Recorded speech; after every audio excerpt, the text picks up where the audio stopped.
Barbara Luna. And I'm going to call you Barbara Luna, because that's what you prefer these days, which is such a cool name. You look like a Luna. That's like this very cool, sexy Hollywood name. So I love that. You have had a 30-year career in show business, starting as a child on Broadway. And I'm totally geeking out right now, because you were in 2 Rodgers and Hammerstein Broadway plays, the original. You were in The King and I, and you were in South Pacific as a child. So tell me about that. What was that like? You were 8, is that right? First of all, I have to stop with 30-year career. That's very kind.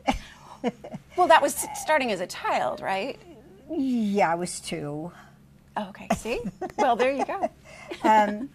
You want to know how I got into South Pacific? Is Yeah. that it? Oh my gosh. Okay, I'll try to condense this. Like, I'll give you my mother's pushed version. You, or, My mother's version was she was reading the Daily News. I was born and raised in New York City. And one night she couldn't sleep, and she picked up the paper and she put it down, turned off the light.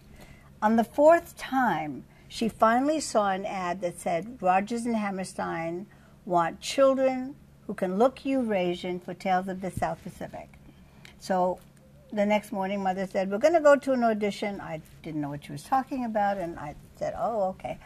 And we got there. We got there being the St. James Theater, and there were thousands of children there, including children with blonde hair, because mothers figured they could die. Anyway, so I said, Mom, what? No, this is crazy. And I wanted to leave because I thought that it was silly. The stage door opened, I guess, and it was kind of like a B movie. You know, I just kind of got pushed into the stage door, lost my mom, and then we were on stage and we were numbered, and it got down to this and hundreds and down to 10 and 5 and 5, and suddenly it was 2 of us, and I got the part. That's amazing. And Richard Rodgers said, I started to outgrow my sarong, you know. I was getting a little bit too big for the part. And Richard Rodgers of the Rodgers and Hammerstein team said, don't worry, kid. I think you're going to have a career in show business. He said, we're doing a show called The King and I. You won't be out of a job. And Mr. Rodgers also sent me for singing lessons and dancing lessons and diction lessons and drama lessons, and he was really quite wonderful. So I went into The King and I, and again, started to grow, but by then I had already learned all of the dances and all of the singers' parts, and I became the swing girl of the company, and it was just the most wonderful experience. I mean, I learned everything. Well, and then your big film break, I guess, Mervyn LeRoy discovered you. This woman knows her homework. In a Frank Sinatra film, I mean, The Devil at 4 o'clock. Yeah. I mean, what a career you've had. And before we went on camera, you were talking about Jimmy Stewart and working with him and how you wanted to be filmed a certain angle, and that was his. I mean, who has these kind of stories? Yeah. Well, so Mervyn LeRoy discovers you, and you're in this film. Actually, what happened was I was testing for West Side Story, and that's a very long, complicated story, which I won't go into. But he saw one of my tests, and he brought me into the office, and he, with a cigar, Mervyn LeRoy, God, he was so darling, and he said, "You got heart, kid. You got heart." And he said, "I want you to be in my movie with Frank Sinatra." And you said, "Nah, I'm busy." And Spencer Wow. Tracy, gulp, okay. Oh, I forgot he was in that. Wow. Yeah, that guy. Oh my gosh. So this is kind of funny. So of course, I mean, my goodness, Frank Sinatra and Spencer Tracy. They went ahead to film in Hawaii, and they were there for perhaps 2 weeks before. Now, people ask me, now, working with Frank Sinatra and Spencer Tracy and Jimmy Stewart, don't you get a little bit intimidated? I don't think I lack humility, because I don't, but honestly, growing up on Broadway, you've worked with Yul Brynner and all these stars, you're not intimidated. You just want to be sure that you're going to do a good job. You're hired to... And keep working. So on the plane on the way to Hawaii, I was a little bit anxious, you know, and I want to make sure I have my script and I know my dialogue, which thankfully I've always been a one take, because it was a known fact that Frank Sinatra did not rehearse. He comes out of his trailer and he hits his mark and you go. Anyway, so on the plane, I'm really not especially hungry, but now by the time we land in Hawaii, they're at a restaurant, and now I'm hungry. So we get to the restaurant, and Mr. Sinatra is in the middle of a story.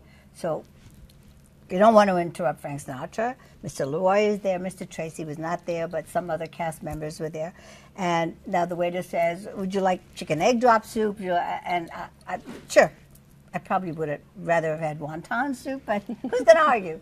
So he puts the chicken egg drop soup down in front of me, and Mr. Sinatra's talking, and I'm hungry, and I want to be, and I take a sip, and it goes right into my windpipe, and I do that, and I look at Frank Sinatra, and he is wearing, oh no, on his face, no, egg drop. No, he's not. Yeah. Oh my gosh. But I'm alive.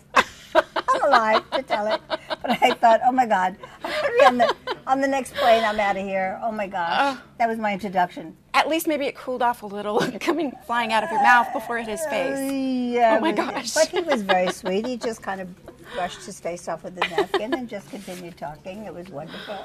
So yes, that was Frank Sinatra. Now, so you've had this amazing career that started on Broadway and then working with Sinatra and all these people, but of course, I have to talk to you about the role that so many remember you for, and this is every man I know wanted me to ask you about Marlena Monroe in Mirror Mirror, yes. Star Trek. I mean, I know you were Miss Hottie Patati, Captain Kirk's love, and wow, yeah.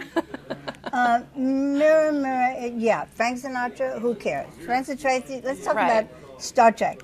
Yes, that more than likely will be my legacy. I think so. I'm remembering you from everything else, just so you know. But still. Thank you.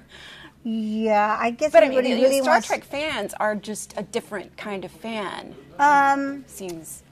Well, because they have more opportunity. But I was also on a soap called One Life to Live. Yeah. And I still get a lot of fan mail for Maria. So. Yeah. I don't know that one fan is really more loyal than the other, but it's such a phenomenon, the Star Trek, and we're all so grateful. In fact, yesterday was the 50th anniversary of the day that Mirror Mirror aired. Wow. I know. And I was 30, a lot longer than 30 years. Oh, yeah. Oh, yeah. Oh, my goodness. Oh, wow. Yeah. It's been a long time. Wow. I have many anniversaries. Yeah. And I know everybody wants to know if William Shatner is a good kisser. Yeah. We're asked that a lot. But, you know, in the 60s, when you kissed, it isn't like today. Yeah. You know, God knows I could never dress like this in any show I did. And I always thank Barbara Eden for paving the way for my navel. Yes, you were one of the first to get to show your belly button. When she first started I Dream of Jeannie, no. It was covered. And remember when she came back, then she could show her navel. So then it was okay for myself and Nichelle Nichols. Yeah. Gorgeous, my queen. Nichelle I got to meet her, and she's wonderful. Oh, my queen. Yeah. She is my queen. She's so wonderful.